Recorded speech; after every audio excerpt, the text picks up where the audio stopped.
श्री हरमिंदर दिल्ली की सीएम रेखा गुप्ता गुरु नानक देव के प्रकाश पर्व पर टेका मत्था। अनुराग ठाकुर बीजेपी के कार्यकर्ता रहे मौजूद। पद्मभूषण शारदा सिन्हा की पुण्यतिथि, दिल्ली की सीएम रेखा गुप्ता ने किया नमन, कहा गीतों को जन जन के हृदय तक पहुंचाया।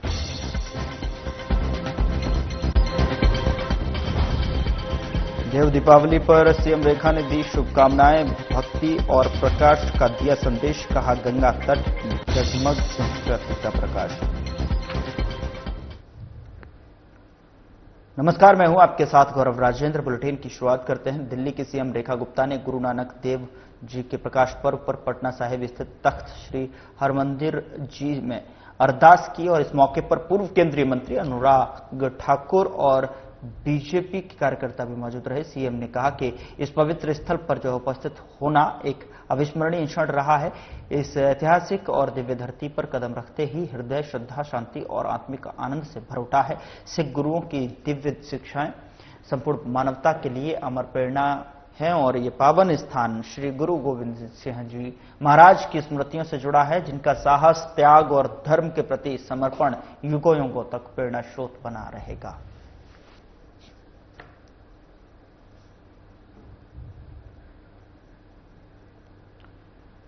उधर दिल्ली की सीएम रेखा गुप्ता ने एक्स पर पोस्ट करते हुए लिखा कि मैथिली और भोजपुरी लोकगीतों की अमर साधिका, भारत की लोक संस्कृति की स्वर देवी पद्म भूषण सुदेह शारदा सिन्हा जी को उनकी पुण्यतिथि पर कोटि कोटि नमन। आपकी मधुर आवाज ने लोकगीतों को जन जन के हृदय तक पहुंचाया है और भारतीय संस्कृति को एक नई ऊंचाई प्रदान की है। आपने अपने सुरों से पर्वों और परंपराओं और मातृभूमि की मिट्टी की महक को अमर कर दिया है। आज भी आपके गीत लोक संस्कृति और पर्व की आत्मा हैं, जो ये दर्शाते हैं कि आपकी कला सिर्फ संगीत नहीं बल्कि हमारी सांस्कृतिक चेतना की धुरी है।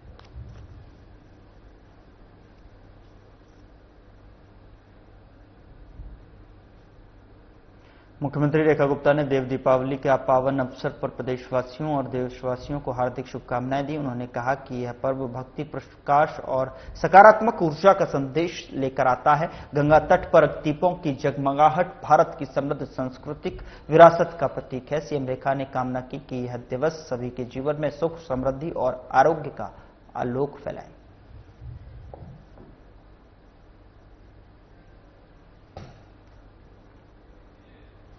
महान संगीतज्ञ भारत रत्न डॉक्टर भूपेन हजारिका की पुण्यतिथि है और इस मौके पर दिल्ली की मुख्यमंत्री रेखा गुप्ता ने उन्हें विनम्र श्रद्धांजलि दी। उन्होंने कहा कि इसका संगीत समाज की आत्मा की गूंज है। उन्होंने अपनी रचनाओं के माध्यम से मानवता, एकता और राष्ट्रीय चेतना का सशक्त संदेश दिया। पूर्वोत्तर की सांस्कृतिक समृद्धि को उन्होंने पूरे भारत और विश्व पटल पर प्रतिष्ठित किया।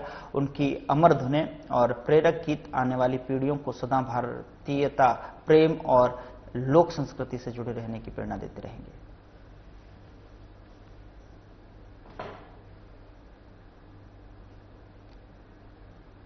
लोकसभा अध्यक्ष ओम बिरला ने नई दिल्ली स्थित संविधान सदन में स्वतंत्रता सेनानी देशबंधु चित्तरंजन दास की जयंती पर श्रद्धांजलि अर्पित की। उन्होंने पुष्पांजलि अर्पित कर राष्ट्र निर्माण में उनके योगदान को याद किया।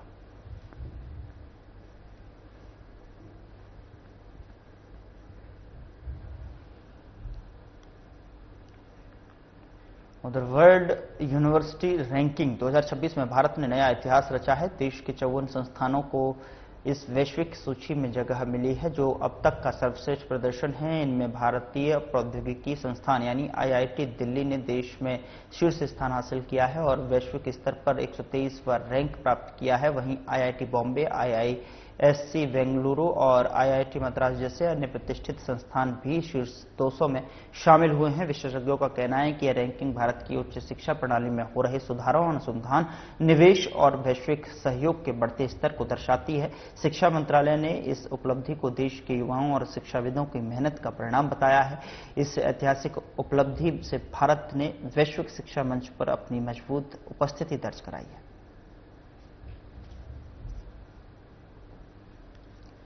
वर्ल्ड यूनिवर्सिटी रैंकिंग 2026 की सूची जारी की गई है, जिसमें कि देश की बड़ी यूनिवर्सिटीज का नाम जो है इस सूची में सम्मिलित किया गया है। दिल्ली के बेगमपुर थाना क्षेत्र से एक दिल दहला देने वाले मामला जो है सामने आया है। रोहिणी सेक्टर 24 स्थित एक फ्लैट में 59 वर्षीय सुरेश कुमार राठी का शव संदिग्ध परिस्थितियों में मिला। मृतक दिल्ली जल बोर्ड में कार्यरत थे। करीब 3:30 बजे पुलिस को सूचना मिली। मौके पर पहुंची टीम ने शव को बाथरूम में पड़ा पाया। बताया जा रहा है कि सुरेश 2 दिनों से घर नहीं लौटे थे और फोन कॉल्स का जवाब भी नहीं दे रहे थे। शक होने पर बेटा फ्लैट पहुंचा। दरवाजा अंदर से बंद था। चाबी लाकर दरवाजा खोला गया तो पिता मृत अवस्था में मिले। पुलिस के अनुसार गले के दाहिने हिस्से पर धारदार हथियार से चोट के निशान पाए गए हैं। हत्या का मामला दर्ज कर लिया गया है। पुलिस जांच में जुटी है।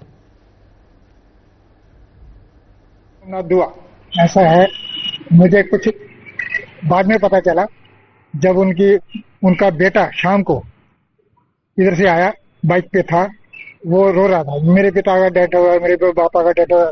तो इधर चला गया, इधर उनका फ्लोर है 116 नंबर। तो मैंने कहा शायद झगड़ा हो गया, तो मैं वहां गया देखने के लिए। तो मैंने बोला मैं क्या हुआ, कहते मेरे पिताजी का हत्या हो गई है, चक्कू से काट दिया। मैं ये तो मर्डर किसी का हुआ पहले। तो मैं कैसे हो गया, मैं अंदर कोई था नहीं। कहते नहीं ऐसे ताला लगा हुआ, पता नहीं कैसा हुआ, ऐसे बोला। तो मैंने कहा फोन करो, कहते आप करो, मैं नहीं करूंगा, आप करो। उन्होंने फिर फोन किया, फिर टीम आई पूरी। तो वो तब पता चला जब वो मुझे मिले थे, तो उस दिन रात को 2 दिन पहले तो वहां पर थे। वहां से मेरे को मिले, शराब बहुत पी रखी थी, नशे में थे, उनके होश नहीं था बिल्कुल भी, ना गाड़ी का ना पैसे का, कुछ जो मर्जी कोई कर सकता था। वो चलते चलते वहां से यहाँ बैठ गए, मेरे पास आके बैठ गए। मैंने छेड़ना पसंद नहीं किया, मैं नया नया में आया हूँ, कुछ हरकत भी हो सकती है, क्या फायदा। वो अपने आप चले आए, वो उठ के ही चले गए। बस वहां तक मैंने देखा, उसके बाद मैंने नहीं देखा। लेकिन उनके साथ उस टाइम कोई नहीं था। जब वो यहाँ क्या वो यहाँ रहते थे? और अगर नहीं, वो मुझे पता नहीं, क्योंकि मैं 5 दिन से आ रहा हूँ, 31 से आ रहा हूँ। तो मुझे बताया गया कि वो यहाँ पर अकेले रहते थे। अच्छा, नहीं मुझे नहीं पता। हाँ नहीं, हम नंबर नोट करते हैं, नंबर नोट करते हैं कि किस नंबर पे जाना आपको, तो हम भेज देते हैं। तो पहले उससे पहले पूछ लेते हैं किस नंबर में जाना आपको, तो कहते हैं हमें 116 में जाना है, 110 में जाना है। तो कई बार रास्ता भी पूछते हैं, तो हम बता देते हैं यहाँ से यहाँ चले आओ। तो इतना आपके नजर में, आपके नॉलेज में कि कोई ऐसी बंदा था जो 116 में मिलने आया था, कुछ ऐसा आपकी जानकारी? तो एंट्री होगी ना वो तो। अच्छा, जो नंबर दिखाया था, क्या आपको फोन कर पता किया कि कौन था वो व्यक्ति? नहीं, हमने नहीं किया, हमें क्या जरूरत है उसमें, वो तो पुलिस करेगी अब इंक्वायरी उसकी। वो तो सही है, चल रहे थे, वो लेके गए, वो डब्बा उठा के ले गए हैं, वो चेकिंग करेंगे, उसके वापस करके आएंगे बाद। दिल्ली के मोतीनगर इलाके में बुधवार सुबह सनसनीखेज वारदात सामने आई है। सुबह करीब 6:30 बजे छोले भटूरे की दुकान लगाने जा रहे एक व्यक्ति की अज्ञात बदमाशों ने चाकू मारकर हत्या कर दी। मृतक रोजाना की तरह काम पर निकला था, लेकिन कुछ ही दूरी पर उसकी लाश मिलने से इलाके में हड़कंप मच गया। सूचना मिलते ही पुलिस मौके पर पहुंची और जांच शुरू कर दी है। फॉरेंसिक टीम यानी FSL और जो है फेसिंग टीम को भी मौके पर बुलाया गया है। पुलिस ने शव को कब्जे में लेकर दीनदयाल उपाध्याय अस्पताल भेजा गया है, जहां पर पोस्टमार्टम के बाद हत्या की असली वजह का खुलासा होगा। मृतक की पत्नी ने घटना की जानकारी देते हुए बताया कि परिवार को किसी से दुश्मनी की जानकारी नहीं थी। फिलहाल पुलिस आसपास के CCTV फुटेज खंगाल रही है और जांच जारी है। घटना यही है, जा रहे सीधा दुकान पे, वही मार दिए चाकुओं को, अकेल मिल गए। यही रास्ता हमेशा आते जाते रहे, 40 साल की उम्र बीत गया, 45 साल का, कुछ भी नहीं हुआ। क्या काम करते थे? छोले भटूरे लगा रहे। पुलिस ने मुझे जाने हुआ नहीं दे रहे, लालच देख के मैं बस वहाँ जाने, मेरा हाथ पुलिस से लेडीज पकड़ रखे, मुंह पकड़ भी रखे। हमें कहा था जाओ जाओ वहाँ जाओ, सब हम लोग काम कर रहे हैं। साफ चाहिए हमें, जैसे हमारे इसका मर्डर हुआ है ऐसे ही साफ चाहिए हमें।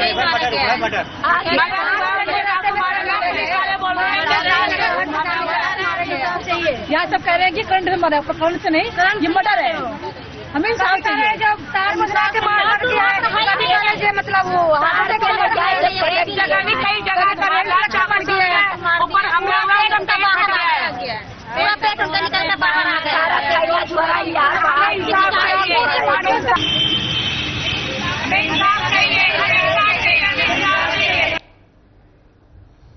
भारत ने विज्ञान और तकनीकी की दुनिया में भी अपना परचम लहराया है और इसी को लेकर जो है प्रधानमंत्री नरेंद्र मोदी ने कहा कि भारत ने विज्ञान और तकनीक की दुनिया में भी अपना परचम लहराया है। भारत के वैज्ञानिकों ने भारत की सबसे बड़ी कम्युनिकेशन सैटेलाइट को सफलतापूर्वक लॉन्च किया है। मैं इस मिशन से जुड़े सभी वैज्ञानिकों और इसरो को भी बहुत बहुत बधाई देता हूं। पहला विमेन्स वर्ल्ड कप है।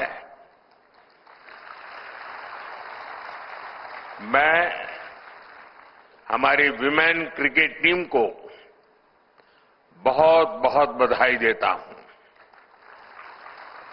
हमें आप पर गर्व है। आपकी ये सफलता देश के करोड़ों नौजवानों को प्रेरित करेगी।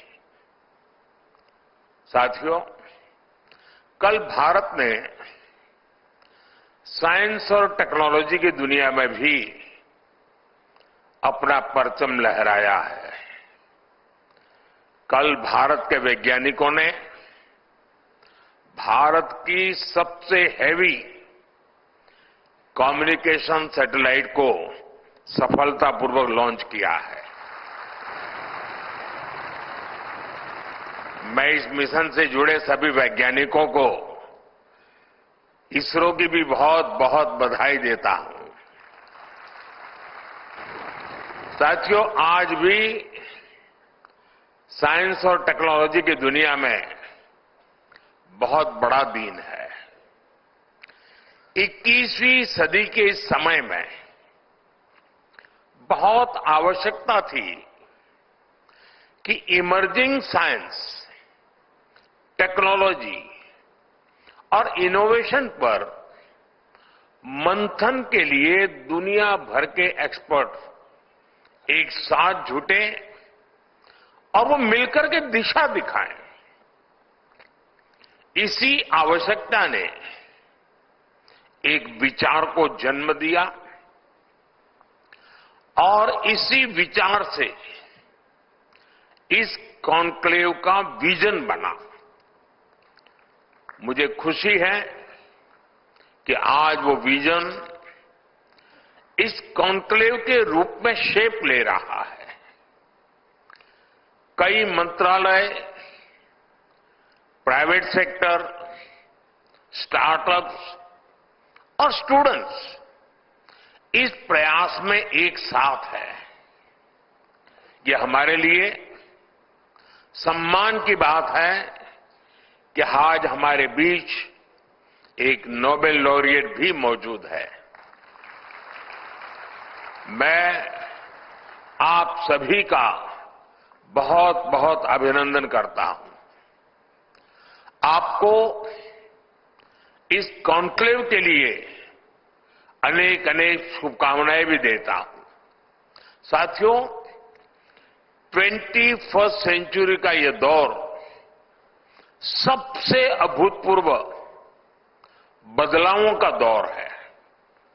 आज ग्लोबल ऑर्डर में हम एक नए शिफ्ट को विटनेस कर रहे हैं।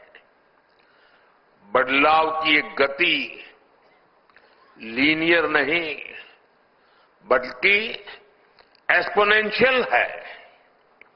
इस सोच के साथ आज भारत इमर्जिंग साइंस, टेक्नोलॉजी और इनोवेशन से जुड़े इन सभी एस्पेक्ट को आगे बढ़ा रहा है, उस पर निरंतर फोकस कर रहा है। अब जैसे एक उदाहरण है रिसर्च फंडिंग का। आप सब जय जवान जय किसान के विजन से लंबे अरसे से परिचित रहे हैं। रिसर्च और फोकस करते हुए हमने उसमें जय विज्ञान और जय अनुसंधान भी जोड़ा है। हमने अनुसंधान नेशनल रिसर्च फाउंडेशन बनाया है ताकि हमारी यूनिवर्सिटीज में रिसर्च और इनोवेशन को स्केल अप किया जा सके।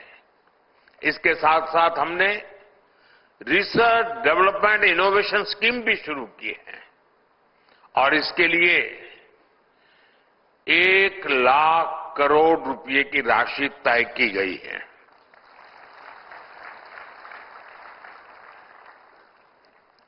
आपको लगता होगा 1 लाख करोड़ मोदी के पास रहने वाला है, इसलिए ताली नहीं बजा रहे हो।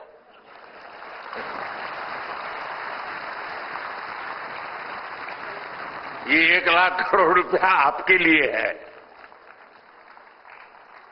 आपका सामर्थ्य बढ़ाने के लिए है, आपके लिए अवसर के नए द्वार खोलने के लिए है। हमारा प्रयास है कि प्राइवेट सेक्टर में भी रिसर्च एंड डेवलपमेंट को बढ़ावा मिले।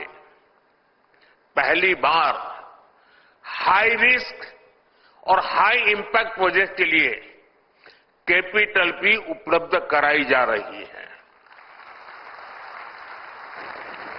साथियों, भारत में इनोवेशंस का आधुनिक इकोसिस्टम बने, इसके लिए हम ईज ऑफ डूइंग रिसर्च पर भी फोकस कर रहे हैं। इस दिशा में हमारी सरकार ने फाइनेंशियल रूल्स और प्रोक्योरमेंट पॉलिसी में भी कई रिफॉर्म्स किए हैं। हमने रेगुलेशन, इंसेंटिव्स और सप्लाई चेन्स में भी रिफॉर्म्स किए हैं, ताकि प्रोटोटाइप जल्दी से लैब से निकलकर मार्केट तक पहुंचे। साथियों, भारत को इनोवेशन हब बनाने के लिए पिछले कुछ वर्षों में जो नीतियां बनी, जो निर्णय हुए, उसका असर अब साफ साफ दिखाई दे रहा है। मैं आपके सामने बड़े संतोष के साथ कुछ आंकड़े रखना चाहता हूं। वैसे मैं स्वभाव से बहुत जल्दी संतोष मानने वाला व्यक्ति नहीं हूं,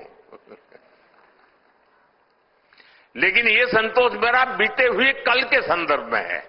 आने वाले कल के संदर्भ में अभी मेरा संतोष तो बहुत बाकी है, हमें बहुत आगे जाना है। पिछले दशक में हमारा R&D एक्सपेंडिचर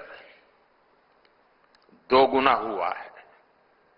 भारत में रजिस्टर किए गए पेटेंट्स की संख्या 17 गुना बढ़ी है। 17 टाइम्स का इंक्रीज।